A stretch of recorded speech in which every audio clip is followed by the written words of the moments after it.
네, 7월 2일 새벽 말씀 묵상으로 함께 만나 뵙게 되었습니다.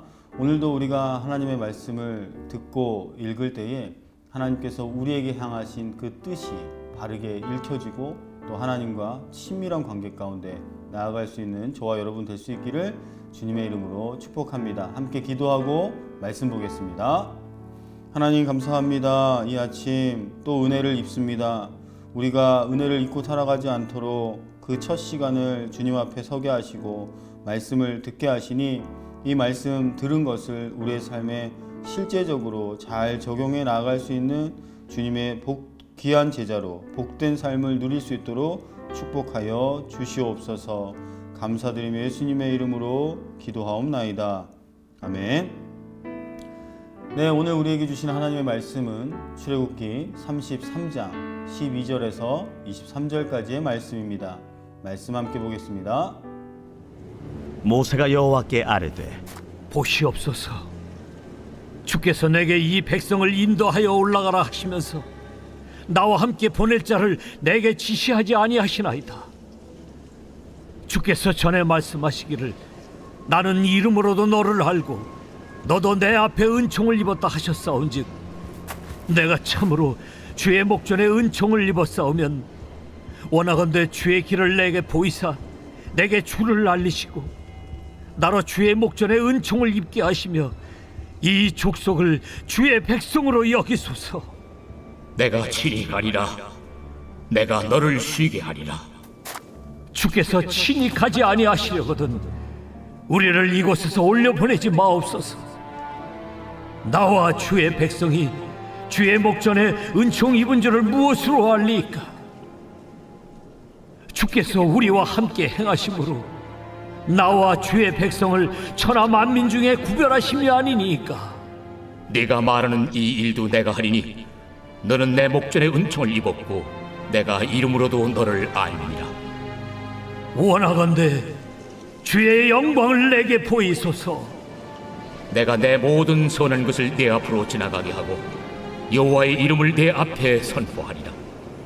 나는 은혜 베풀 자에게 은혜를 베풀고 궁휼히 여길 자에게 궁휼을 베푸느니라. 네가 내 얼굴을 보지 못하리니 나를 보고 살 자가 없음이니라. 보라, 내 곁에 한 장소가 있으니 너는 그 반석 위에 서라. 내 영광이 지나갈 때 내가 너를 반석 틈에 두고 내가 지나도록 내 손으로 너를 덮었다가 손을 거두리니 네가 내 등을 볼 것이요 얼굴은 보지 못하리라. 네, 32장과 33장 앞 단락에서 우리가 살펴본 것처럼 이스라엘 자손은 금송아지를 만들고 그것을 숭배했습니다. 그리고 이 사건은 그 결과가 엄청난 파장을 불러왔음을 알 수가 있습니다. 하나님의 살아계심, 하나님의 임재하심을 자기들 멋대로 뭔가 보여지는 형상으로 대체하고자 했던 그들의 시도는 하나님과 맺은 언약뿐만 아니라 그분과의 관계 자체를 파장으로 몰고 갔습니다.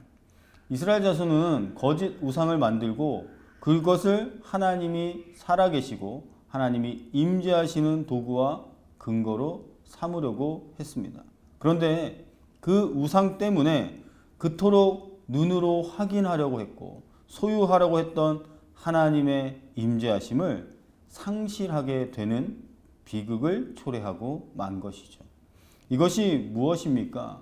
우리의 욕심과 우리의 기준으로 자꾸 하나님을 만나고 하나님의 실제를 보려고 하는 것은 우리의 영역은 아니라는 것이겠죠.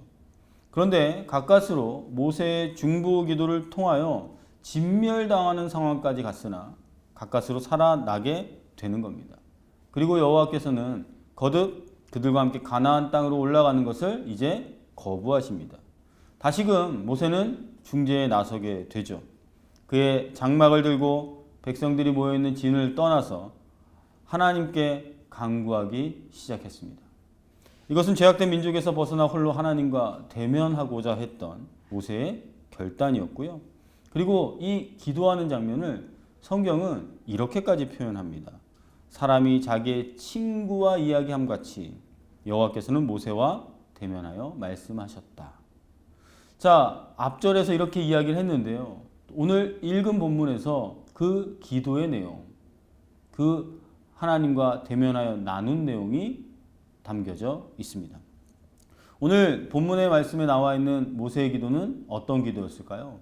민족을 살리는 기도의 내용입니다. 하나님께서 그들과 동행하지 않겠다라는 말씀을 철회하고 하나님의 백성과 함께 해달라는 강구의 말씀입니다. 13절 말씀인데요. 내가 참으로 주의 목전에서 은혜를 입었사오면 원하건대 주의 길을 내게 보이사 내게 주를 알리시고 나로 주의 목전에 은총을 입게 하시며 이 족속을 주의 백성으로 여기소서. 이 말씀의 뜻이 무엇일까요? 12절 말씀에서 하나님께서 자신의 이름을 기억하시고 은총을 베풀어 주셨다는 사실을 고백했는데 그 이름을 기억해 주신다라는 것은 마치 친구처럼 이야기하는 친밀한 관계를 표현한 것이죠. 그러니 그러한 교제를 나누고 있는 나와의 관계처럼 이스라엘 백성에게도 그러한 관계를 유지해 달라고 간구하는 겁니다. 하나님의 백성으로 삼아 달라는 모세의 간곡한 부탁이 이 말씀 가운데 숨어져 있는 거죠. 주님 제발 내게 그러하셨듯이 이스라엘 백성에게도 그런 은혜를 허락하여 주시옵소서. 이러한 기도를 회막에서 드렸던 겁니다. 무슨 기도입니까? 자기의 유익을 위하는 기도가 아니라 민족을 위한 기도이고 민족을 살리고자 하는 기도였습니다. 모세는 알고 있었습니다. 하나님께서 인도하시지 않으면 이 백성은 더 이상 살아갈 수가 없다라는 사실을 말이죠.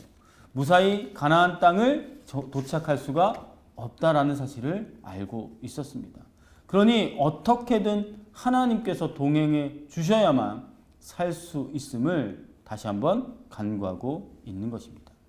그래서 이 민족을 내 백성이 아니라 하나님의 백성이라고 고백하고 자신의 모든 기득권을 내려놓고 하나님의 백성으로 하나님의 교회다운 모습으로 바꾸어 달라고 간구했던 것이죠.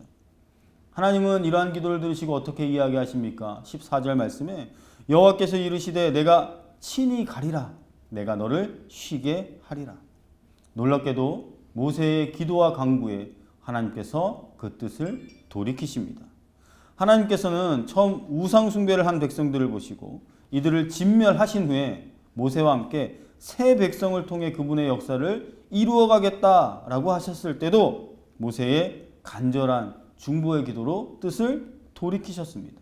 마찬가지로 또다시 모세의 기도 앞에 그분의 뜻을 돌이키시고 다시 이스라엘 백성과 동행하겠다라고 선언하고 계십니다. 어떻게 이것이 가능한 겁니까?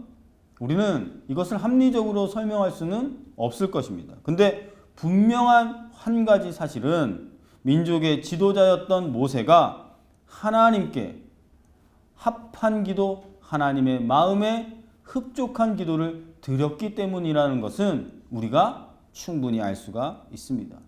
그것은 어떤 기도였습니까? 나의 유익을 구하는 기도가 아니라 민족의 유익을, 그들의 백성을 위한 기도를 드렸기에 하나님께서 그 마음을 돌이키셨다라는 것이죠. 내게 있는 것을 간구하는 것이 아니라 더 이상 희망이 없어 보이는 민족을 위하여서도 한 사람의 기도로 말미암아 그들이 하나님과 동행하게 되는 놀라운 응답을 얻게 된 것이죠. 이런 점에서 모세는 영적으로 탁월한 지도자였음을 우리는 기억할 수가 있습니다. 15절 이하의 말씀에 이렇게 이야기합니다. 모세가 여호와께 아뢰되 주께서 친히 가지 아니하시려거든 우리를 이곳에서 올려보내지 마옵소서.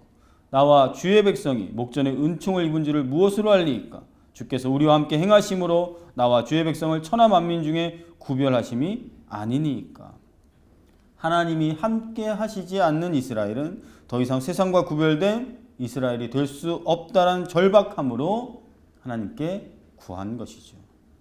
이 민족이 하나님께 은혜를 받았다는 증거가 무엇입니까? 하나님이 함께 행하시는 것, 하나님이 함께 동행하시는 것밖에는 없다라는 것이에요. 하나님이 함께 하지 않는 행복, 하나님이 함께 하지 않는 번영은 아무런 소용이 없는 것이죠. 그러므로 오늘도 우리에게 이 말씀이 잘 적용될 수 있기를 바랍니다. 우리가 우리의 민족의 상황, 우리의 교회의 상황, 이 나라의 상황을 살펴볼 때 우리는 참으로 안타까운 마음을 갖습니다. 그런데 우리는 그 민족과 이 나라와 또한 교회를 위하여 어떻게 기도하고 있습니까? 세상에서 손가락질 받는 이 교회의 모습이 우리의 현실인 것을 볼 때 우리는 다시금 모세와 같은 이런 기도가 절실히 회복되어야 하는 시급한 기회인 줄 믿습니다. 민족과 나라뿐만 아니라 우리의 교회가 정말로 하나님과 동행하는, 또한 하나님이 함께 하실 때 올바른 복을 누릴 수 있음이 우리에게 먼저 간구되어야 하는 기도의 제목이 되어야 하는 것입니다. 개인적으로도 마찬가지입니다. 정말 우리는 간절히 하나님 함께 해주셔야만 내가 살 수 있습니다. 하나님 함께 하시지 않으면 나는 살 수 없습니다. 라고 고백하고 있는지 또한 질문해 볼 수 있기를 바랍니다. 하나님께서 동행하는 복된 삶을 누리게 될 때 우리는 가장 인간다운, 가장 복된 삶을 살아갈 수 있는 것입니다. 그렇다면 더 이상 우리의 인생은 우리의 것이 아니라 하나님 중심으로 바뀌게 되는 거겠죠. 그래야 우리가 살 수 있는 것이죠. 방황하지 않고 바른 믿음의 길을 갈 수 있고 우상과 헛된 것에 빠지지 않는 그 유일한 길이 무엇입니까? 나와 동행하시는 하나님이 내 인생의 주인인 것을 우리는 잊지 않고 그것이 우리의 가장 우선순위의 기도 제목이 되어야 할 것입니다. 그럴 때에 우리는 절대 내 이름을 내려고 하지 않고 무언가를 섬기려고 할 때도 하나님을 드러내는 하나님의 영광을 위한 복된 삶을 살게 될 것입니다. 오늘 우리 모세의 기도에 하나님께서 응답하신 이유는 하나님 보시기에 바른 기도였기 때문입니다. 자신의 기도권을 포기하고 하나님의 백성의 장래를 생각한 눈물 어린 호소가 있기에 하나님은 그 기도에 응답하신 줄 믿습니다. 우리도 이처럼 하나님을 감동케 하는 기도를 드릴 수 있게 되기를 주님의 이름으로 축복합니다. 이제 7월 우리 다음 세대의 여름 사역들이 본격적으로 시작됩니다. 우리 다음 세대들에게도 우리의 중보의 기도를 통하여서 이러한 모세와 같은 기도가 함께 이루어질 때 우리 다음 세대들에게 놀라운 하나님의 은혜가 더해질 줄로 믿습니다. 우리 자녀들을 위한, 우리 교회를 위한 그 간절한 마음이 있으시다면 우리가 그들을 위하여 마음껏 중보할 때 특별히 하나님을 아는 믿음, 하나님과 동행하는 믿음, 그리고 그 하나님을 세상 가운데 당당히 선포하는 믿음으로 거듭나게 해달라고 오늘도 각자의 자리에서 함께 기도해 주시길 또한 부탁을 드립니다. 그럴 때 나와 가족, 우리 교회, 또한 나아가 이 나라와 민족이 하나님의 놀라운 구원의 역사와 함께 하시는 복의 역사가 있게 될 줄로 믿습니다. 간절히 부탁하오니 우리 함께 끝까지 기도로 동역해 주시기를 소망합니다. 기도하겠습니다. 하나님 감사합니다. 오늘도 우리가 기도합니다. 기도할 때 내 간절한 바램과 소원만을 아뢰는 것이 아니라 모세가 하나님과 친구와 같이 대면하여 간절히 기도했던 간구가 자신의 기도권을 내려놓고 자기의 유익을 구하는 것이 아니라 나라와 민족을 구하는 간절한 기도였던 것을 기억한다면 우리도 그와 같은 삶을 살아갈 수 있도록 축복하여 주시옵소서. 특별히 하나님과 동행함이, 하나님이 함께 행하심이 우리의 삶의 가장 큰 행복과 번영의 이유인 것을 안다면 우리도 그와 동일한 기도와 간구가 있게 하여 주시고 나아가 또한 우리의 미래를 생각할 때 우리의 다음 세대를 향한 간절한 기도로 성장할 수 있고 성숙되기를 소원합니다. 이제 본격적인 여름 사역이 시작되어지는데 준비되는 모든 과정 가운데 우리 다음 세대를 향한 놀라운 중보의 기도의 역사가 더해지기를 바라고 이 여름 우리의 다음 세대들이 믿음으로 변하며 하나님과 동행하는 올바른 믿음의 고백들이 널리 선포되어지는 아름다운 또한 은혜가 충만한 여름이 시간이 될 수 있도록 축복하여 주시옵소서. 감사드리며 예수님의 이름으로 기도하옵나이다. 아멘. 네, 이제 개인적으로 말씀 더 묵상하시고 기도하시는 가운데 나라와 교회를 위하여 함께 기도해 주시기를 바랍니다. 특별히 우리 사랑하는 다음 세대의 여름 사역을 위하여서도 각자의 자리에서 중보해 주시기를 부탁드립니다. 계속 묵상하겠습니다.